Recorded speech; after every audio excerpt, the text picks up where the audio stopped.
अब हम शुरू करने जा रहे हैं चाणक्य नीति का 5वां अध्याय। चलिए प्रारंभ करते हैं। 5वें अध्याय के प्रारंभ में चाणक्य कहते हैं कि स्त्रियों का गुरु पति होता है, अतिथि सबका गुरु है, ब्राह्मण और क्षत्रिय और वैश्य का गुरु अग्नि है तथा चारों वर्णों का गुरु ब्राह्मण है।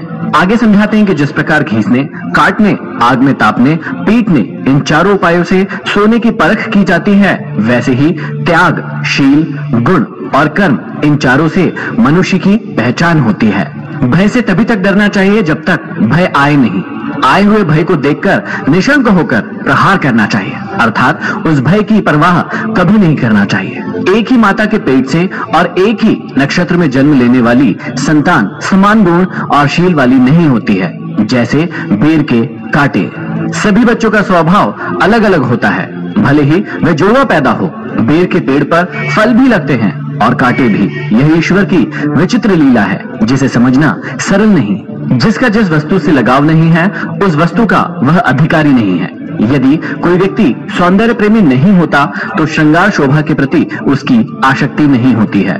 मूर्ख व्यक्ति प्रिय और मधुर वचन नहीं बोल पाता और स्पष्ट वक्ता कभी धोखेबाज या धूर्त या मक्कार नहीं होता है। साफ साफ बोलने वाला कड़वा जरूर होता है, पर वह धोखेबाज नहीं होता है। मूर्खों के पंडित, दरिद्रों के धनी, विधवाओं की सुहागिनें और वैश्यों की कुलधन रखने वाली पतिव्रता स्त्रियां शत्रु के समान होती है। यह सांसारिक नियम है कि मूर्ख व्यक्ति पंडितों से ईर्ष्या करते हैं, निर्धन व्यक्ति धनिकों से ईर्ष्या करते हैं, वैश्याएं धर्म का पालन करने वाली पतिव्रता स्त्री से ईर्ष्या करती है और विधवाएं सुहागिनों को देखकर अपने भाग्य को कोसती रहती है। यह एक स्वाभाविक प्रक्रिया है। दूसरों को सुखी देखकर कोई सुखी नहीं होता है। आगे समझाते हैं कि आलस्य से अध्ययन कभी ना करें, क्योंकि विद्या नष्ट हो जाती है। दूसरे के पास गई स्त्री बीज की कमी से खेती और सेनापति न होने से सेना नष्ट हो जाती है। आगे चाणक्य समझाते हैं कि विद्या अभ्यास से आती है। सुशील स्वभाव से कुल का बड़प्पन होता है। श्रेष्ठत्व की पहचान गुणों से होती है और क्रोध का पता आंखों से लगता है। धर्म की रक्षा धन से होती है, विद्या की रक्षा निरंतर साधना से होती है, राजा की रक्षा मृदु स्वभाव से और पतिव्रता स्त्रियों से घर की रक्षा होती है। ऐसा कहने वाले कि वेद और पंडित व्यर्थ है, शास्त्रों का ज्ञान व्यर्थ है, ऐसे कहने वाले स्वयं ही व्यर्थ होते हैं। इनकी ईर्ष्या और दुख भी व्यर्थ होता है। वे व्यर्थ में दुखी होते रहते हैं, जबकि वेदों और शास्त्रों का ज्ञान कभी भी व्यर्थ नहीं होता है। आगे कहते हैं कि दरिद्रता का नाश दान से, दुर्गति का नाश शालीनता से, मूर्खता का नाश सद्बुद्धि से और भय का नाश अच्छी भावना से होता है। काम वासना के समान दूसरा कोई रोग नहीं, मोह के समान शत्रु नहीं, क्रोध के समान आग नहीं और ज्ञान से बढ़कर सुख नहीं।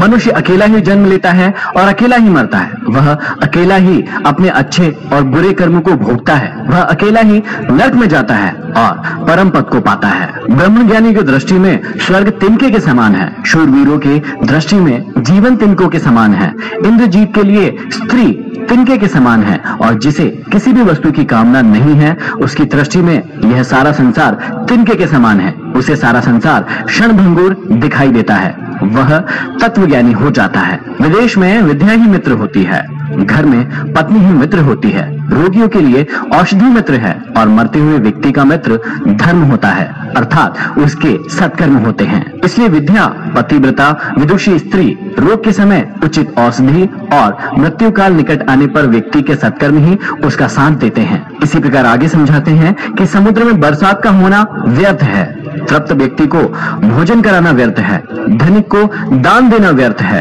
और दिन में दीपक जलाना व्यर्थ है। चाणक्य कहते हैं कि बादल के जल के समान कोई दूसरा जल नहीं होता, आत्मबल के समान कोई दूसरा बल नहीं होता, अपनी आंखों के समान कोई दूसरा प्रकाश नहीं है और अन्न के समान दूसरा प्रिय पदार्थ नहीं होता। निर्धन लोग धन चाहते हैं, पशु वाणी चाहते हैं, मनुष्य स्वर्ग की इच्छा करता है और देवगण मोक्ष चाहते हैं। संसार में सभी प्राणी किसी न किसी अभाव से ग्रस्त रहते हैं। इस अभाव को मिटाने के लिए वे प्रयत्न करते रहते हैं। प्रायः जिस प्राणी के पास जिस वस्तु का अभाव होता है, वह उसी को पाना चाहता है। सत्य पर पृथ्वी टिकी है, सत्य से सूर्य तपता है, सत्य से वायु बहती है। संसार के सभी पदार्थ सत्य में ही निहित होते हैं।